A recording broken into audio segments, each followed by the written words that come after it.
토지거래 허가구역 내 주택거래를 둘러싼 규제에 일정 부분 완화 조치가 적용되면서 시장에 관심이 집중되고 있다. 특히 세입자가 거주 중인 주택을 매도하는 경우 일정 요건을 충족하면 매수자의 실거주의 물을 일정 기간 미룰 수 있는 특례가 도입되면서 거래 환경이 달라지고 있다. 정부 방침에 따르면 2026년 5월 9일까지 토지 거래 허가를 신청하는 거래에 한해 매수자가 무주택 세대에 해당할 경우 기존 임대차 계약 종료 시점까지 실거주의 물을 유예받을 수 있다. 이는 임차인의 계약 갱신 청구권 등으로 인해 즉시 입주가 어려운 현실적인 문제를 반영한 조치다. 기존 제도에서는 토지 거래 허가구역 내 주택을 취득하면 허가일로부터 4개월 이내 입주해야 하며 최소 2년간 실제 거주해야 하는 의무가 부과된다. 하지만 세입자가 이미 거주하고 있는 주택의 경우 단기간 내 명도 확보가 쉽지 않아 거래 자체가 위축되는 문제가 반복적으로 제기되어 왔다.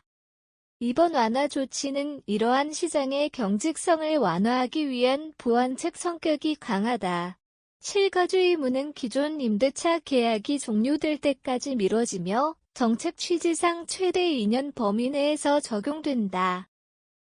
또한 주택담보대출과 관련된 전입 의무 역시 함께 유예된다. 일반적으로 주택담보대출을 실행하면 일정 기간 내 전입신고를 해야 하지만 이번 특례에서는 대출 실행일 기준 6개월 또는 임대차 계약 종료 후 1개월 중 더 늦은 시점까지 전입을 늦출 수 있도록 했다. 다만 이러한 혜택은 모든 거래에 적용되는 것은 아니다. 가장 중요한 조건은 매수자가 세대원 전체 기준으로 주택을 보유하지 않은 무주택 세대여야 한다는 점이다.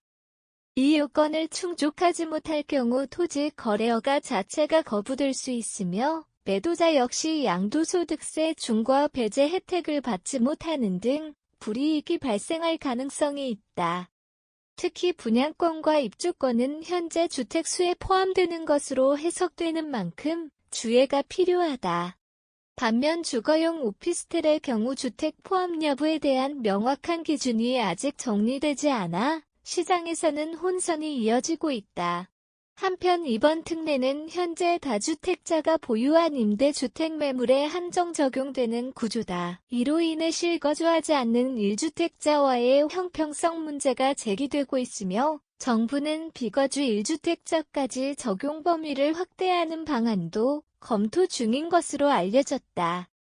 결국 이번 제도는 거래 활성화를 위한 제한적 완화 조치이지만 적용 요건이 까다로운 만큼 계약 단계에서 철저한 검증이 요구된다. 특히 매수자의 주택 보유 여부와 임대차 계약 조건을 명확히 확인하는 것이 향후 분쟁과 세무 리스크를 줄이는 핵심 요소로 꼽힌다.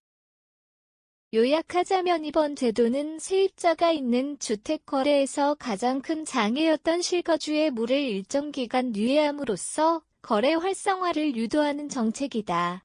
매수자의 부담을 줄이고 매도자의 거래 가능성을 높여 시장 유동성 개선에 기여할 것으로 기대된다.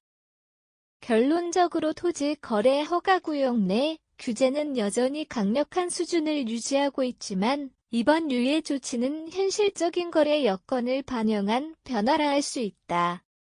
다만 무주택 요건 등 핵심 조건을 충족하지 못할 경우 오히려 거래 리스크가 커질 수 있어 사전 점검이 필수다.